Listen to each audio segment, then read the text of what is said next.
From Pacifica, this is Democracy Now!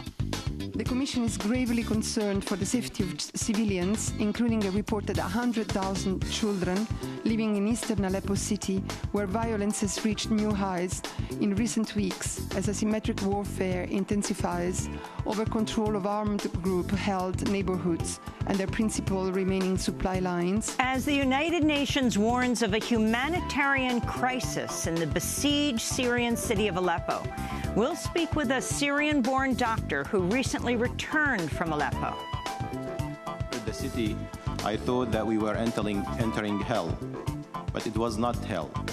It was 10 times worse than that. Then Hillary Clinton taps former Interior Secretary Ken Salazar to head her transition team. Salazar has backed the Keystone XL pipeline, the Trans-Pacific Partnership, and the expansion of fracking. I think hydraulic fracking is very much a necessary part of the future of natural gas, because without this new technology, the amount of natural gas that we have available here in the country is a very diminished amount. We'll speak with investigative journalist David Sirota in Ken Salazar's home state of Colorado. All that and more coming up. Welcome to Democracy Now!, democracynow.org, the War and Peace Report. I'm Amy Goodman. Russia's defense ministry says it's used a base in western Iran to carry out airstrikes in Syria. The ministry reported the strikes hit targets in Aleppo, Idlib, and Deir al-Zur provinces. The strikes are the first time Russia has carried out from a third country since it began its military intervention in Syria's civil war, and a base in Iran gives Russia greater capability to intensify its bombing campaign in Syria. This comes as fighting is intensifying in and around Aleppo. The United Nations is warning of a dire humanitarian crisis as millions are left without water or electricity. The Commission is gravely concerned for the safety of civilians, including a report that 100,000 children living in eastern Aleppo city, where violence has reached new highs in recent weeks as asymmetric warfare intensifies over control of armed group-held neighborhoods and their principal remaining supply lines. We will have more on Syria after headlines with Dr. Zahar Salul, the founder of the American Relief Coalition for Syria. In news from the campaign trail, Democratic presidential nominee Hillary Clinton's transition team, which would set up her administration if she wins the White House, will be run by former top aides to President Obama.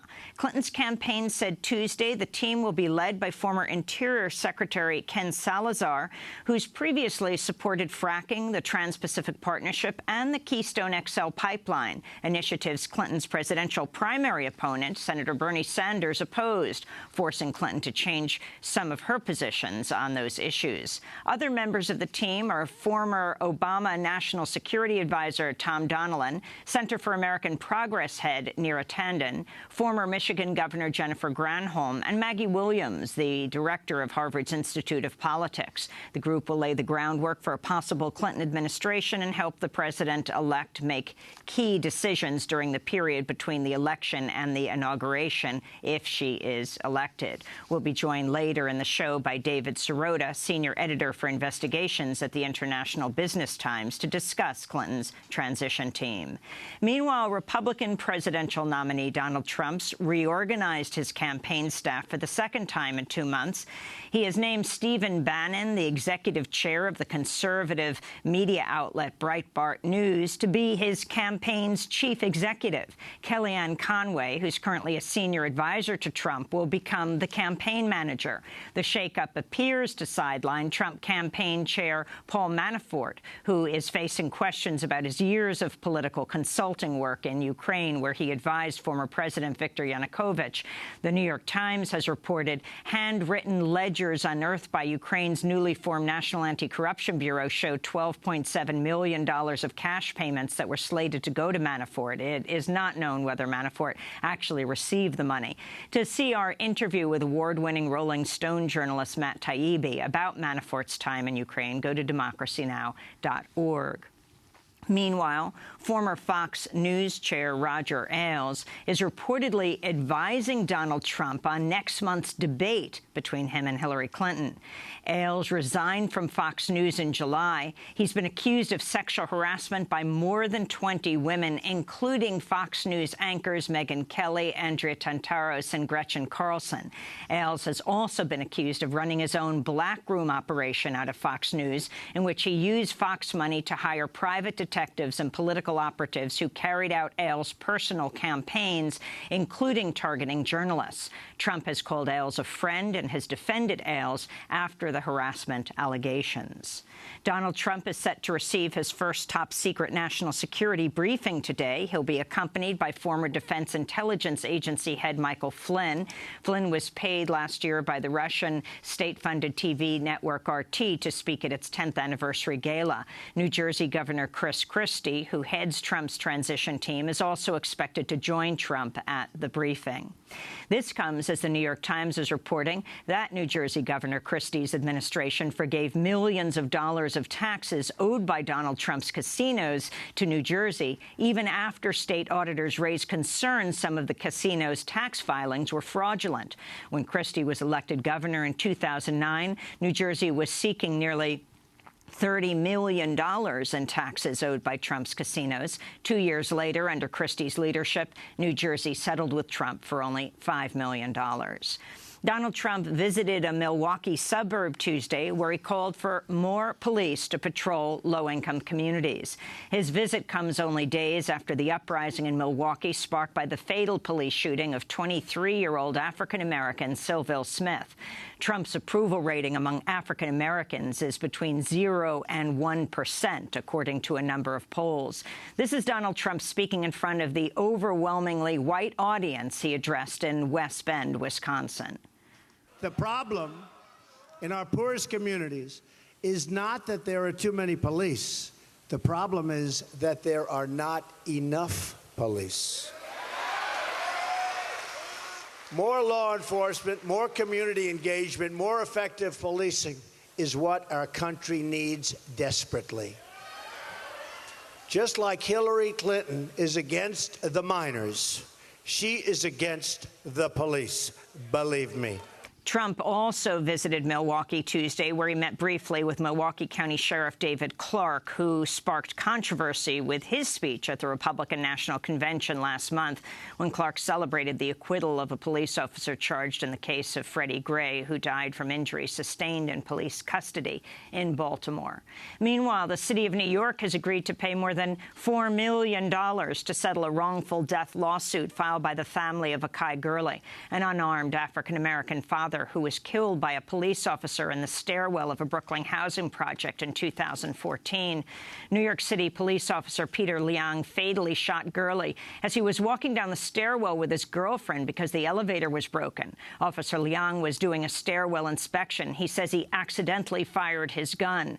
Following the shooting, Liang first texted his union representative before making a radio call for help as Gurley lay dying. A jury convicted Liang of manslaughter earlier this year, but a judge made the rare decision to reduce Officer Liang's conviction to the lesser charge of criminally negligent homicide and sentenced him to 800 hours of community service. As part of the settlement, Officer Liang will pay $25,000 to Kimberly Ballinger, the mother of Gurley's young daughter. In Louisiana, at least 11 people have died as rescuers continued to search for missing people amidst historic flooding. More than 10,000 people have been forced to relocate to shelters, and President Barack Obama has declared the area a federal disaster zone. More rain is in the forecast for the region this week. Meanwhile, in California, authorities have ordered more than 80,000 people near Los Angeles to evacuate as a fast-moving fire continues to grow. Fed by strong winds, bone-dry brush, and 100-degree temperatures, the Blue Cut Fire is the latest in a series of destructive wildfires ravaging California amidst the state's climate change-fueled drought. So far this year, California fires have killed 8 people and destroyed hundreds of homes. This comes as scientists have confirmed July was the hottest month ever recorded, making it the 15th straight month to smash global temperature records amidst human-fueled climate change. Meanwhile, in Rio, the Olympic Games are nearing the end of their second week. This comes as a new study in the British medical journal The Lancet shows that by the 2084 Olympics, rising temperatures will make it nearly impossible for most cities to host the Summer Games. The study points out that only 70% of the U.S. Olympic marathon team completed their trials in Los Angeles earlier this year, which were the hottest trials on record. In Yemen, residents of the capital Sana'a say a U.S.-backed Saudi-led airstrike killed 9 civilians Tuesday. This comes as Doctors Without Borders calls for an independent investigation into Monday's strike on a hospital, which killed as many as 15 people. Monday's attack on the hospital marks at least the 4th time U.S.-backed Saudi-led airstrikes have hit a Doctors Without Borders-supported hospital in Yemen during the 17-month conflict. The group says it had provided the Saudi-led coalition with coordinates for all 4 of these hospitals so they would not be struck. This is Francois Boucher-Saulnier, Doctors Without Borders legal director. They're sorry, but we are dead. They killed our patient, they killed our staff. So, in fact, it's even more worrying when they say, no, we didn't want it. At least if we were discussing, you had a combatant in your hospital, we wanted to strike them, at least we would be discussing about intention. Now we are left with, people using high technological weapons, but without precision. And in Pennsylvania, immigrant mothers detained with their children at the Berks County Residential Center have entered the second week of a hunger strike. They're protesting the government's claims that the average time in detention is only 20 days. By the end of this month, at least 3 families will have spent a full year in custody at the Berks facility. Organizers say as many as 26 women are currently on hunger strike. In a letter to Secretary of Homeland Security Jay Johnson, the mothers wrote, quote, "On many occasions, our children have thought about suicide because of the confinement and desperation that's caused by being here," they wrote. To see all our reporting on the Berks Detention Center, go to democracynow.org. And those are some of the headlines. This is Democracy Now!, democracynow.org, the War and Peace Report. I'm Amy Goodman. And I'm Juan Gonzalez. Welcome to all of our listeners and viewers around the country and around the world. In the latest escalation of the war in Syria, Russia has begun launching airstrikes from Iranian air bases. The New York Times reports this marks the first time since World War II that a foreign military has operated from a base on Iranian soil. The move comes as fighting has intensified around Aleppo, Syria's largest city. Earlier this month, rebels fighting the Syrian government began a new offensive to break an ongoing government-backed siege of the city. The rebels have been led in part by an offshoot of the Nusra Front, which up until last month had been aligned with al-Qaeda. The International Committee of the Red Cross has described the fighting for Aleppo as, quote, beyond doubt, one of the most devastating urban conflicts in modern times. The United Nations is warning of a dire humanitarian crisis as millions are left without water or electricity. This is UN spokeswoman Alessandra Vellucci. The Commission is gravely concerned for the safety of civilians, including a report that 100,000 children living in eastern Aleppo city, where violence has reached new highs in recent weeks as asymmetric warfare intensifies over control of armed group-held neighborhoods and their principal remaining supply lines. On Tuesday, a British aid worker named Tawker Sharif described the dire situation in Aleppo in this video he posted online. I've just had to watch a woman lose 3 of her children who were killed, crying over their dead bodies. 30 people just got killed not far from here in a place called Sha'ad. The last hospital that we were just there yesterday in a marketplace, 30 people just got killed. So we've had so many dead bodies. You can hear what's going on here. So my dear brothers and sisters, please keep us in your du'as. We need to get the message out right now. Hospitals are being targeted. People are being killed, and war crimes are being committed. We need a no-fly zone in Syria. We need everybody to start calling for a no-fly zone. This is a massacre going on. This is a genocide. Last week, 15 of the last 35 doctors in rebel-held eastern Aleppo wrote a letter to President Obama calling for help in getting humanitarian aid to 300,000 civilians trapped in the area and an end to Syrian and Russian bombardment of the besieged city. The letter said that there is an attack on medical facilities every 17 hours, and doctors were being forced to decide who will live and who will die. According to the humanitarian group Physicians for Human Rights, there have been more than 370 attacks on 265 medical facilities during the 5-year conflict, as well as the deaths of 750 medical personnel.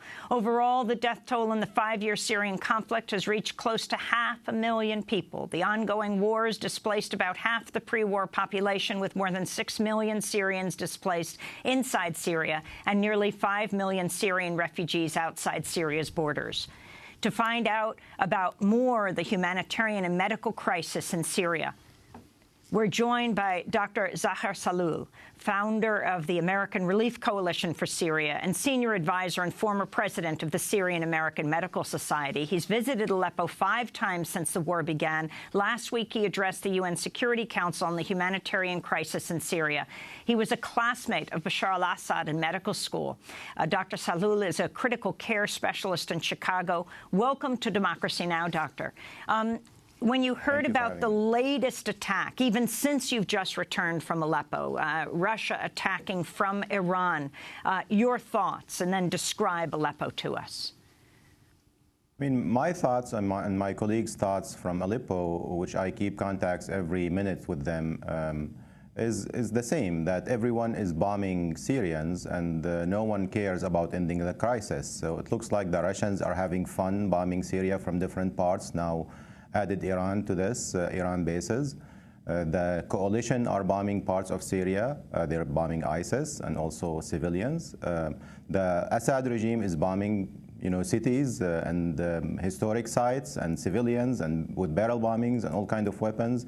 The Iranians are bombing Syrians, so everyone is bombing Syrians. And this is really the story that is not being told in the media. I mean, when people know about Syria or hear about Syria, they think it's something related to ISIS or that it's something that is complicated. But what's happening that civilians are suffering every day. Children are being mutilated and killed with barrel bombs and air missiles bombs. Hospitals are targeted, schools are targeted, fruit markets are targeted, and historic sites like the old city of Aleppo are being destroyed. So this is the tragedy that we are living in. We had 500,000 people killed in Syria so far, half of the population displaced, and so far we don't have a light at the end of the tunnel. And in terms, you mentioned barrel bombs. What exactly are those and who is dropping them? Barrel bombs are an invention of the Syrian regime. It's a very cheap way to manufacture weapons of mass destruction. I've seen it in my eyes, and the victims also of barrel bombs in my several missions to Syria, especially to the city of Aleppo. So these are barrels, that big barrels stuffed with TNT, half a ton of TNT, and shrapnels, metal shrapnels, and they come in all kinds of sizes and shapes, and they're thrown from helicopters on urban areas, on hospitals, on blocks, on civilian neighborhoods, on fruit markets, on schools, and it can cause a lot of destruction. I've seen them. I took pictures of the victims. I took pictures of the buildings that have been destroyed with barrel bombs. It's a weapon of mass destruction. It's a dumb bomb. It's not a smart bomb, and it can kill a lot of people. And the only thing I've seen, when you go to Aleppo, and this is something that, if you go there and you will see children pointing to the sky, and then you see this dot, which is the helicopter, and you hear the sound, the chop, chop, chop of the helicopter, and then this dot will throw another dot, which is the barrel. And then you have 30 to 40 seconds to run and hide from the barrel, or you can pray, because you don't know where this barrel will hit. And it's happening day after day for the past 3 years. It caused a lot of displacement. Let's not forget that 2 million of the people of Aleppo are displaced either inside Syria or became refugees because of the barrel bombing. And it's done by the Assad regime, of course. No one else has helicopters. And how are the medical facilities and the hospitals able to function on a day-to-day basis? If you could talk about that. I mean, what's the relationship between the various rebel groups and the hospitals? Do they interfere with your work? And is the government paying for the salaries of these doctors? Or talk about the system, how it's operating.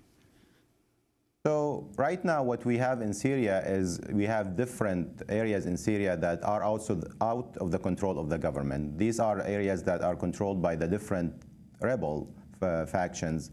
And also, of course, you have areas in Syria that are controlled by the Kurdish troops and areas in Syria that are controlled by ISIS.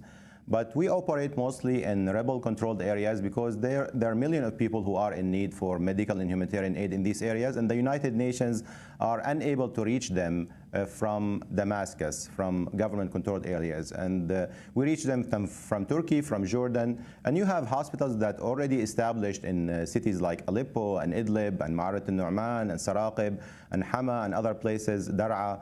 And these hospitals need support. The government do not pay salaries. I mean, this is a false. They don't pay salaries for areas that are outside of their control. So doctors and nurses depend on NGOs to support them, pay for their salaries.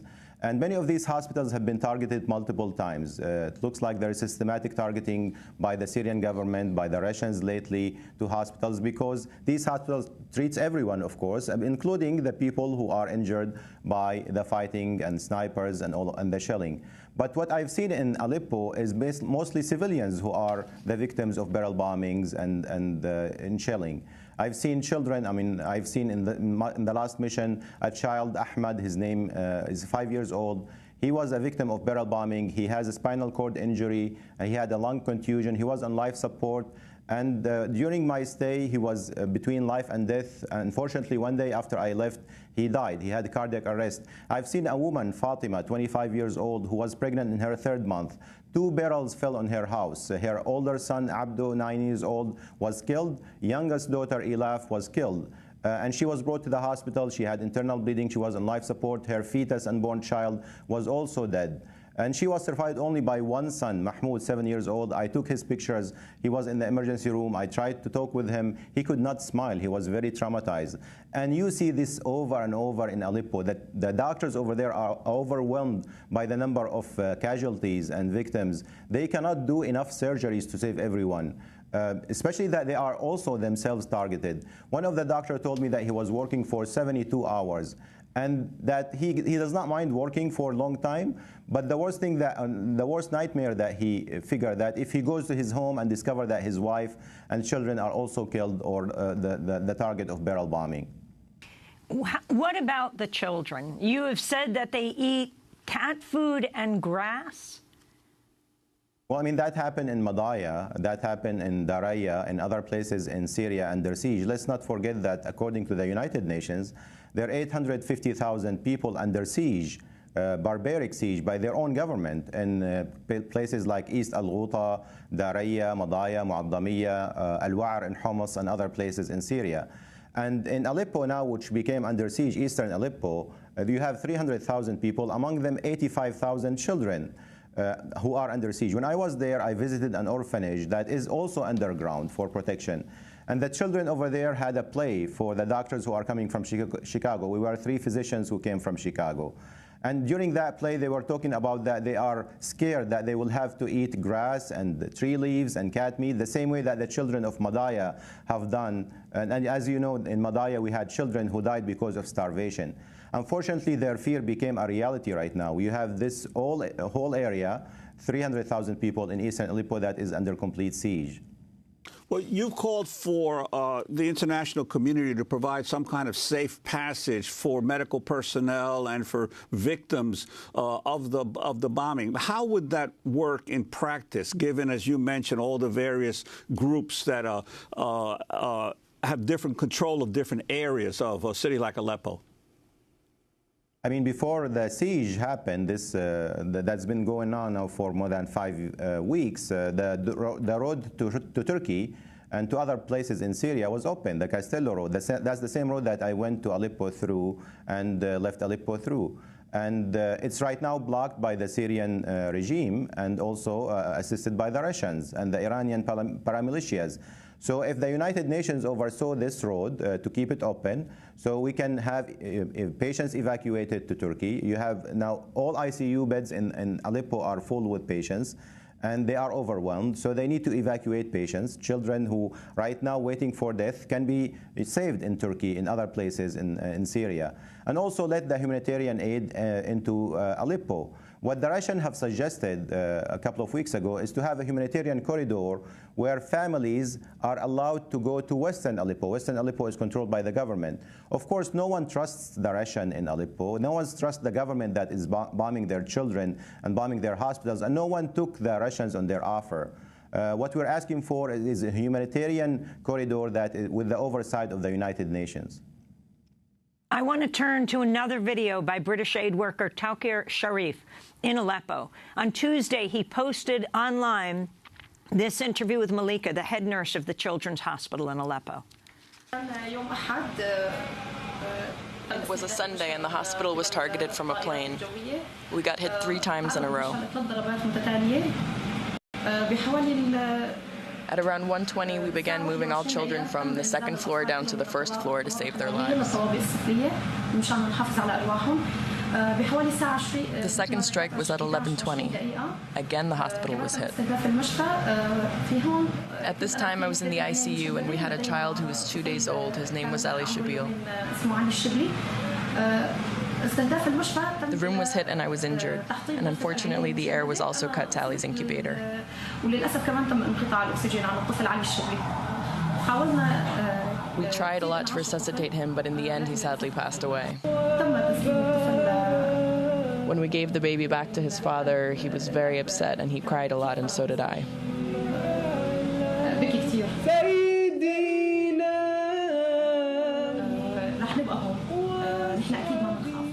We will stay here. We are not afraid. We will continue to work. If we leave these children, who will be here to help them? We will never leave our country. We will never stop our work. That is the head nurse of the Children's Hospital in Aleppo. Dr. Zahar Salul, you also have just returned from there. You were a medical school classmate of Bashar al-Assad. Do you know him? Have you spoken to him? Yes, I mean, we were in medical school for 6 years. We graduated together in 1988. We took together the oath, the Hippocratic oath, that every physician should do no harm and should save lives, even the lives of their enemies. I met with him after he became a president 3 times. In my organization, Syrian American Medical Society, we used to do medical conferences in Syria and do medical missions before the crisis. So I met with him as a president, and I remember one time I asked him, you know, I was naive. I came from United States, and I told him, are you planning to have democratic reform in Syria? And he had this very long, truncated answer. Then he told me Syrians are not ready for democracy. And you know, 2 months before the Arab Spring started in Syria, he was asked the same question by, I think, the Wall Street Journal, and he had the same answer. So, but you know, when we talk with him, he's very personable. I mean, he's a humble person, especially when he was in medical school. No one expected him to be that brutal. No one expected him to oversee the destruction of half of his country and displacement of half of the population, killing 500,000 people. You know, this is a puzzle to us. But definitely he has a change since he took power in Syria. And you've said that the crisis in Syria is contributing to the rise of the Islamic State. Could you explain how you see that happening?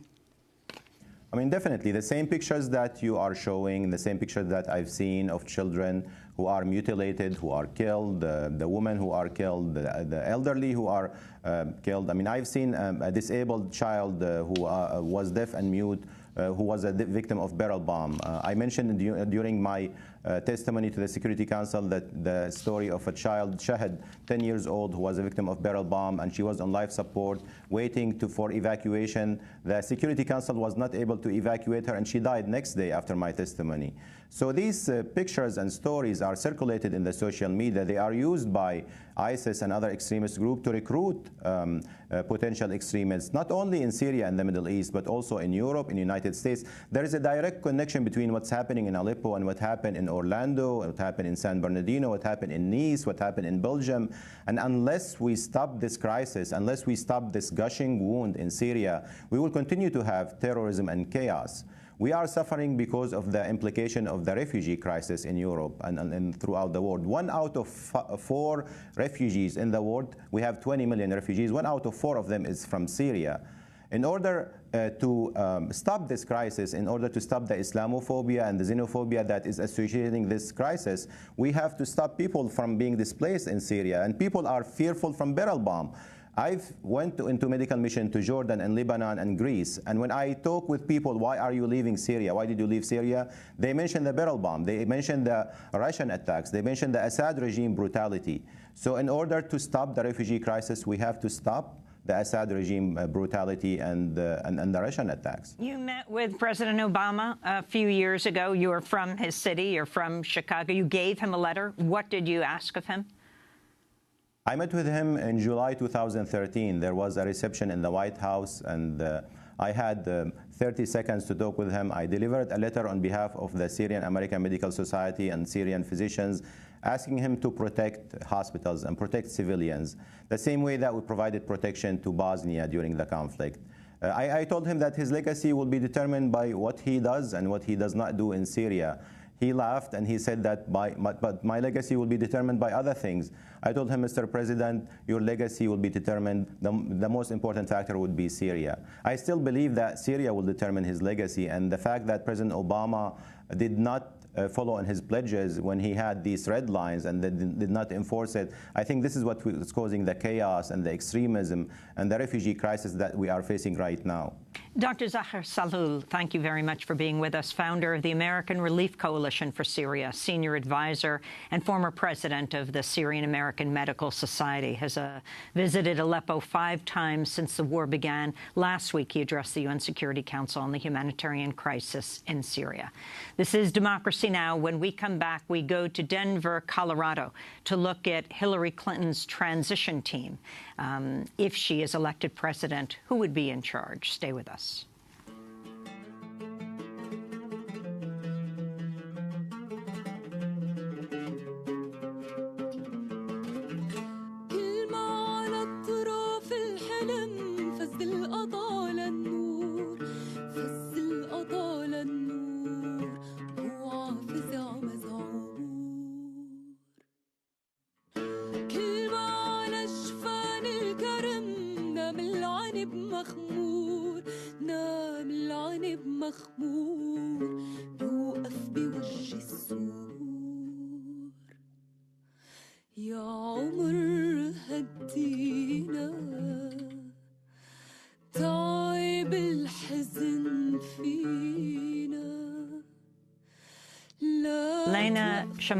This is Democracy Now!, democracynow.org, The War and Peace Report. I'm Amy Goodman with Juan Gonzalez. Well, Hillary Clinton has announced former Interior Secretary Ken Salazar as the head of her transition team. Salazar is a former United States Senator from Colorado who now works at William Hale, one of the most influential lobbying firms in Washington.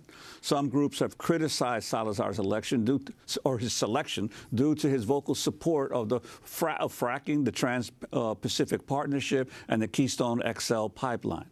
Molly Durzansky of Greenpeace USA said if Clinton plans to effectively tackle climate change, the last thing her team needs is an industry insider like Ken Salazar. Salazar's track record illustrates time and again that he's on the side of big industry and not of the people. His most recent opposition to the anti-fracking initiatives in his home state of Colorado directly undermines Clinton's alleged support of local control over fracking. In addition to Ken Salazar, other leaders of the transition team include former Obama National Security Advisor Tom Donilon, Center for American Progress head Neera Tanden, former Michigan Governor Jennifer Granholm, and Maggie Williams, the director of Harvard's Institute of Politics. For more, we're joined by David Sirota, senior editor for investigations at the International Business Times, joining us from Denver Open Media in Denver, Colorado, the home state of Ken Salazar. Welcome to Democracy Now!, David. Well, start off by talking about the selection of the former Interior Secretary, former Colorado Senator Ken Salazar, to head the transition team of Hillary Clinton. The Clinton campaign announced this in the last 36 hours. Ken Salazar will head the team that would, if Hillary Clinton is elected, would help build the administration. It's an important appointment because many people believe that personnel is policy, and the people who are going to run the transition team are going to be looking at thousands, potentially, of appointments across the federal government in a prospective Hillary Clinton administration. So who is at the top of this transition team, what their beliefs are, what their politics have been, is very important to understanding what may be coming in a Clinton administration policy-wise, and whether those policies in a Clinton administration will reflect the policy promises from Hillary Clinton on the campaign trail. Well, as we mentioned, for years, Ken Salazar has been a vocal proponent of fracking. In 2014, he said, quote, "We know that from everything we've seen, there's not a single case where hydraulic fracking has created an environmental problem for anyone. We need to make sure that story is told." And this is Ken Salazar speaking about fracking in 2011 when he was still Interior Secretary. I think hydraulic fracking is very much a necessary part of the future of natural gas, because without this new technology, the amount of natural gas that we have available here in the country is a very diminished amount.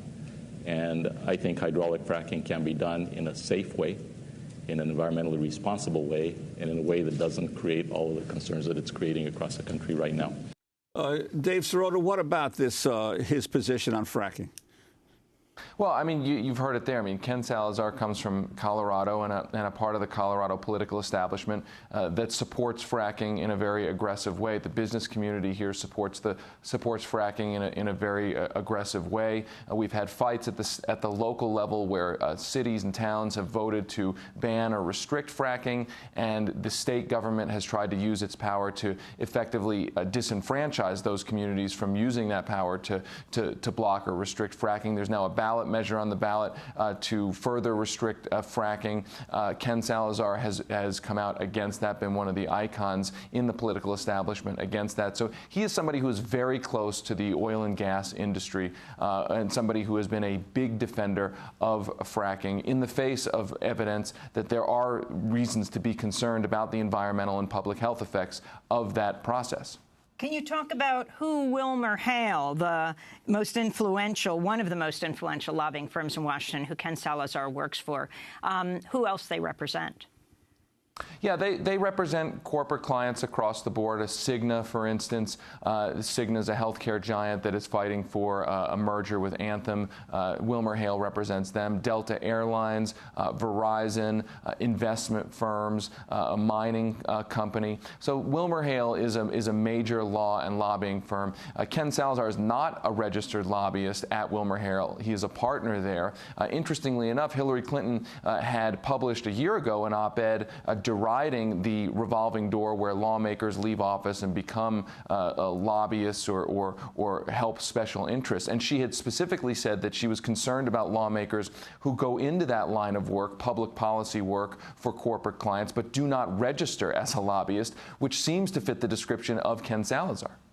And also, the other appointees seem to be largely either former Obama officials or close confidants of Hillary Clinton on the top transition team. Your sense of this sort of lack of an open tent in terms of creating a transition team that would win the support of other Americans?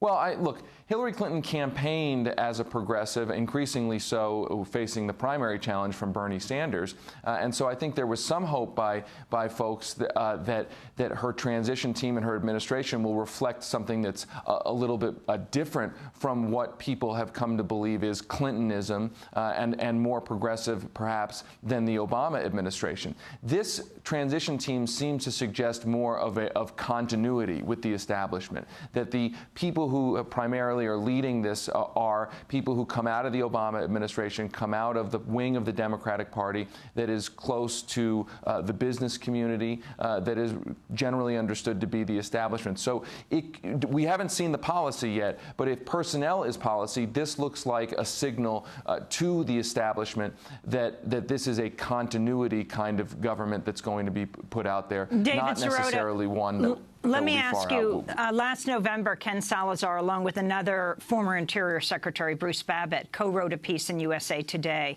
backing the TPP. They wrote, quote, "The TPP is a strong trade deal that will level the playing field for workers to help middle-class families get ahead. It's also the greenest trade deal ever." Those are the words of, well, Ken Salazar, the new transition team head for Hillary Clinton.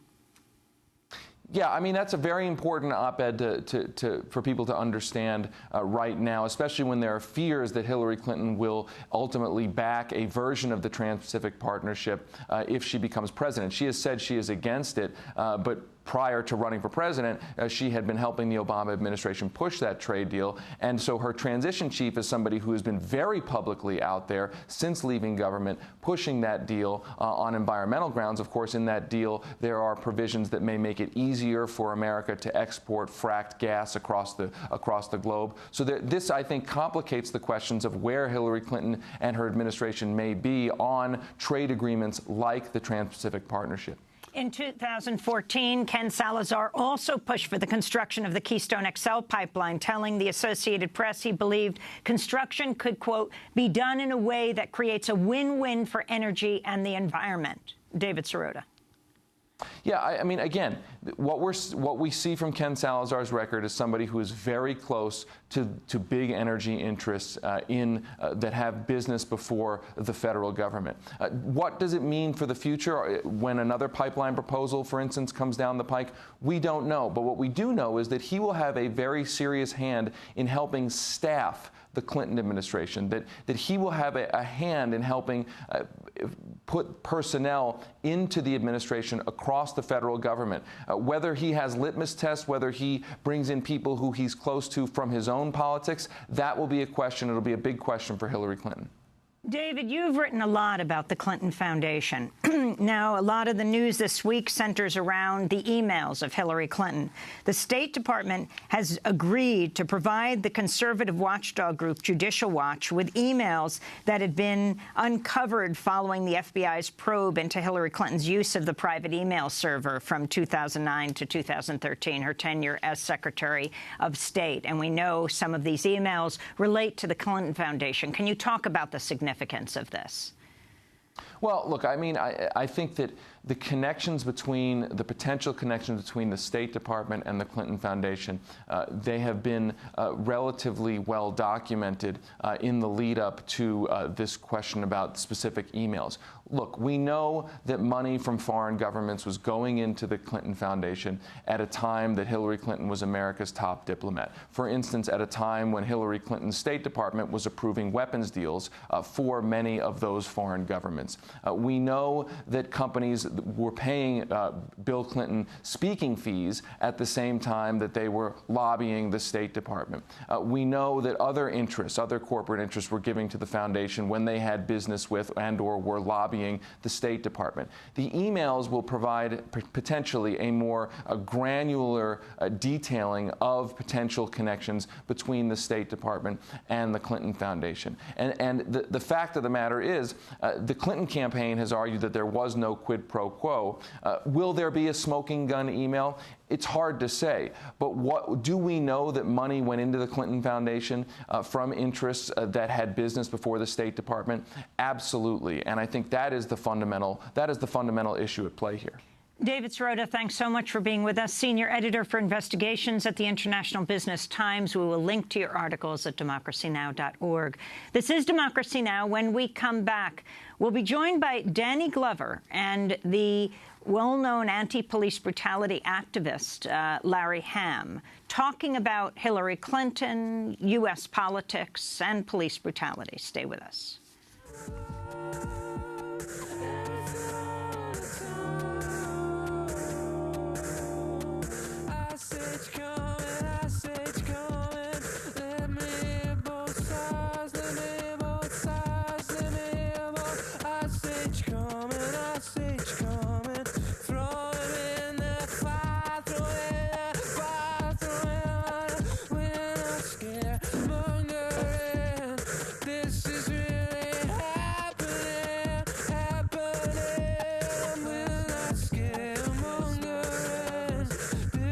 Radiohead here on Democracy Now!, democracynow.org, The War and Peace Report. I'm Amy Goodman with Juan Gonzalez. We end today's show looking at police brutality. In New Jersey, lawmakers have recently introduced legislation that would require the state's attorney general to review every death at the hands of law enforcement. One of the key backers of the New Jersey legislation has been Larry Hamm, chair of the People's Organization for Progress in New Jersey. We recently spoke to Larry Hamm and actor Danny Glover in Philadelphia at the Democratic National Convention, interviewing them the morning after the mothers of children killed by police or vigilantes spoke at the DNC. I began by asking Larry Hamm to talk about the significance of that rare moment at the convention. Well, it was very painful, but let me say first of all that it was an extraordinary moment. I've been involved in electoral politics going back to the National Black Political Convention in 1972, and I couldn't have imagined a moment when a major political party would have the mothers of victims like these premiered and presented at a national convention. So it was an extraordinary moment. And the mothers presented themselves well. And they spoke well. And there's nothing that the mothers said that I could disagree with. I love those mothers. But at the same time, I wish someone would have said, police brutality must stop. Nobody said that. I mean, unless I missed it. Police brutality must stop. In the 2 years since the death of Michael Brown, 2,500 people have been killed by police in the United States. Last year, 1,135 killed. This year, 506 killed. And it goes on and on and on. No one said, and you had the mothers who actually spoke, 2 of the 3, their sons were victims of racist violence, not police brutality per se. But no one said racist violence must stop. Nobody talked about the numbers of incidents. And I wouldn't expect them to do so, but you have to understand there was a whole segment of the convention that kind of dealt with this issue. They brought the chief of police from Pittsburgh to speak, and the emphasis was on community police cooperation, gun control, but nobody's talking about police brutality. I support the Black Lives Matter movement, but we're saying Black Lives Matter, Black Lives Matter. No one is saying stop police brutality. Our people are being killed in the street, and the people who are killing them are not being held accountable, not being indicted, not going to trial, not being found guilty. And this is the problem. You know, we don't want police. I'm not. One of these chiefs talk about, well, they expect so much of the police to be this, that. Not expecting that. What we expect, don't kill unarmed black people. And if you do it, you have to face the same consequences as if I would have done it. And this is the problem. And it was a very painful moment for me when the mothers spoke, but they did well. I have no criticisms of those women in pain. But in New Jersey, we have Abdul Kamal, who was killed by the Irvington police, shot 15 times. He had a cell phone in his hand. Jerome Reed got out the car with his hands up, is on video, shot at point blank range by a black police officer. Brahim Days, Kashad Ashford, shot 4 times in the head while he was unconscious. Little 14-year-old Radaz Hearns, shot 7 times in the back. You know, and it goes on, and somehow the discussion is always deflected. And the murders of those police in Dallas, and I believe it was in Baton Rouge, you know, every time the movement seems to get white hot and there's a real sharp focus on the police, something is used to deflect and to fuzzy that focus.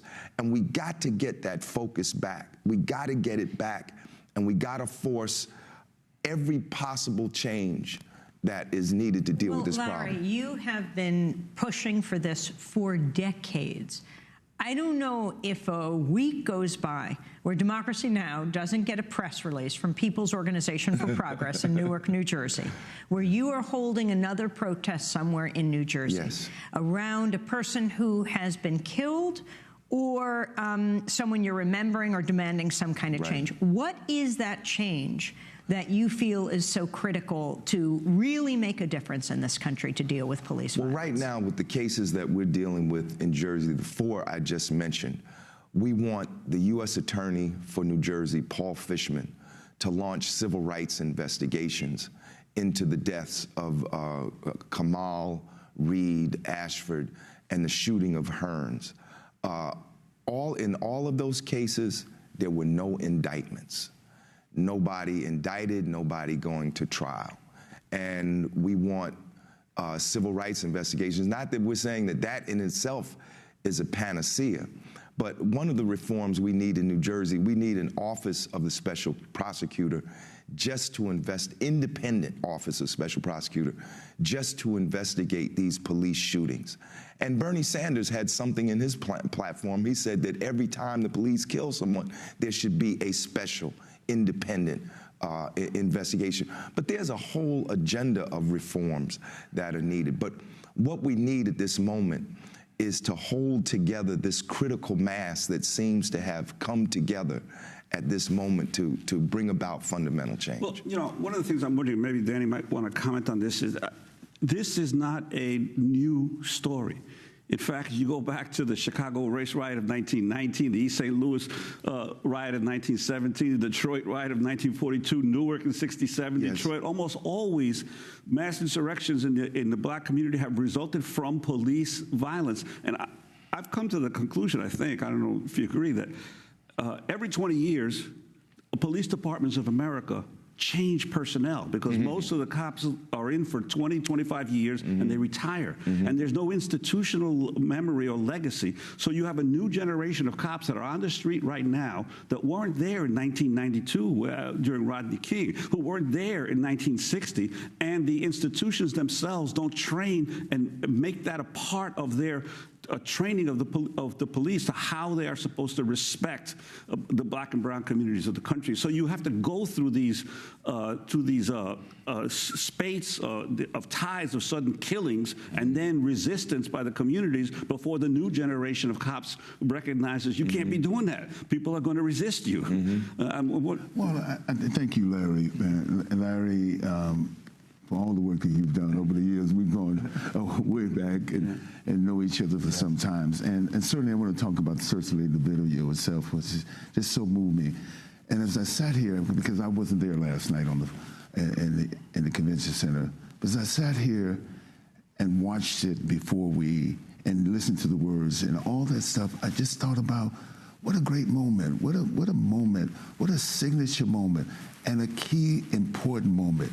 We must remember this moment, that moment, not the election after, but for decades to come. Remember this moment, because maybe within that, there's a context or the situation where we can create some kind of different narrative about our relationship with, and it goes back, our relationship with law enforcement. It goes back to before the Civil War. It goes back to the slave militias. It goes way back to after the Civil War, the relationship with law enforcement and everything. So it's we could go on and on and on. But it's the culture of it. It's the culture within the department which seems to perpetuate itself and sustain itself in some sense. Now, certainly, when they talked about the movement, I was thinking about, well, when we talk about Black Lives Matter and those courageous women who begin that and then build that, they've talked about police brutality. It's right up on that, right up on the agenda. But they've been inclusive of other dynamics. Right. When you talk about Black Lives Matter, you have to talk about education. You have to talk about all the different things that affect Black lives, the lives of young Black children, all the time, every single thing. I remember when I worked for city government in the Model Cities Program, the Office of Community Development in 1971 for 6.5 years. We knew when in the Hunters Point, the Baby Hunters Point, dominantly Black community, we knew how many jobs were going to be coming there this summer jobs and everything else. I'm not saying the model wasn't perfect, but there was a different kind of engagement. All of us who came through and witnessed what happened with with the Black Panther Party when they talked about community and police protection and all those things. But they added other things to the program: free breakfast for children, free education, free health care. All those become a part of what Black Lives Matter. In a larger context, in a larger time, it's a carrying about our whole being, who we are spiritually, who we are physically, etc. I want to intone these three mothers' names. We're talking about Geneva Reed Veal, who was the mother of Sandra Bland. Yeah. Sandra Bland, who was taken by a police officer in Texas, who was taken to jail. She couldn't afford the bond. She's taken to jail because she was pulled over supposedly for not signaling a traffic lane change. Right. Then you had Lucia McBath, mother of Jordan Davis, young teenager who was in a car with his friends, Thanksgiving, in a parking lot playing music, and a white man drove up, annoyed by their loud music. Instead of just pulling his car away, he ends up opening fire on them and killing Jordan. And then finally, Leslie McSpadden, who is the mother of Michael Brown, who was killed by a police officer 2 years ago. At the Democratic National Convention, all standing, and also Eric Garner's mother was standing there. Does this, Danny Glover, what does this mean for you in terms of who you will vote for? Did this surprise you as you heard that this took place? You have long been a surrogate for Bernie Sanders, as Larry Hamm was a supporter of Bernie Sanders. Larry, I think you're going to go in maybe a different direction than Danny Glover is going to go in casting a final vote. Who are you going to vote for? Do you know at this point, Danny Glover? I'm going to be very frank. When I go to the polls, I'm going to vote for Hillary Clinton. I'm going to be very frank about that. I think that the idea of Donald Trump as president, is also a frightening idea. But I know at the same time, in voting for Hillary Clinton, I want to put the kind of pressure on her. I want to make her live up to that platform and everything else. I want us to exceed what has been put in that platform. I want us to see a movement come out of this. Now, in the event that she wins, we're going to fight still. In the event that she doesn't win, we're going to fight still. There's no what's coming. In the event she doesn't. But I mean, I'm going to go. I know where Black people are going, and I'm going to go with them. I'm going to go with those mothers. You know what I'm saying? I'm going to go with those mothers, because my mother, if she was here, she would have hugged those mothers and she would have been weeping in front of the television. And I'm going to go with those mothers, absolutely. Larry? Yes, I'm going to follow the guidance of the standard bearer, Bernie Sanders, and I'm going to vote for Hillary Clinton. It's a choice between neo-fascism, Donald Trump, and neoliberalism, Hillary Clinton.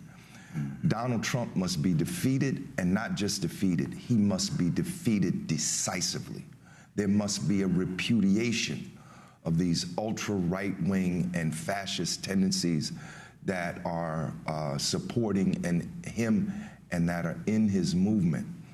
The struggle against neoliberalism, which has been going on for the past 40 years, will continue after November the 8th. And the Bernie Sanders movement is at a critical stage. Bernie Sanders did something that was tremendous in the political arena. He widened the space for progressive politics. But more than that, he proved that there is a critical mass of people in the United States that will support progressive, even radical politics. And the challenge at this point is for all of those forces, because there's one force, there's the Bernie Sanders movement vis-a-vis the Democratic Party and the establishment and corporate leadership of that party. But within the Bernie Sanders movement itself, there are many tendencies.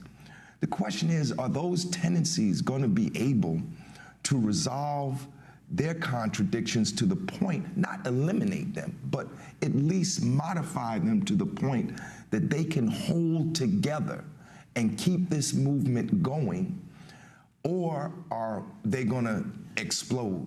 Larry Hamm, chair of the People's Organization for Progress in New Jersey, and actor Danny Glover speaking with Juan Gonzalez and I last month at the Democratic National Convention in Philadelphia. That does it for the show. I'll be speaking in Seattle Friday night at the Washington State Convention Center. Check our website. Tomorrow's Now produced by Mike Burke, Nermeen Sheikh, Carla Wills, Laura Gottesdiener. I'm Amy Goodman with Juan Gonzalez. Thanks for joining us.